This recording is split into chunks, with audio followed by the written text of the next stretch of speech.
അവിടുന്ന് ആരാ കണ്ട നിങ്ങൾ ആരാ കണ്ടു തന്നില്ല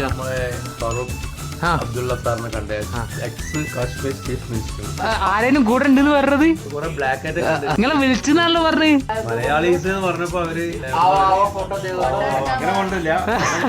നമ്മളോട് എങ്ങനെയാണല്ലോ പറഞ്ഞത് നമ്മളെന്താ ചെയ്യാൻ പോകുന്നത് ആ ബാഗ് ഒന്ന് തരുപ്പ കാടല്ലേ നിങ്ങൾ വേണ്ടാത്ത എന്താ പറഞ്ഞേ ഇതെന്തായിരിക്കും ഗസ് ചെയ്യാൻ പറ്റുമോ എന്നാ നോക്കിക്കോ എന്താ ഇതാണ് നമ്മുടെ രണ്ടാമത്തെ പ്രൊഡക്റ്റ് ഇത്ര ചെറുതോ കണക്ക് തരാന്ന് പറഞ്ഞിട്ട് നൈസായിട്ട് പെയ്ഡ് പ്രൊമോഷൻ കണക്ക് ഭയങ്കര ഇഷ്ടമുള്ള സാധനം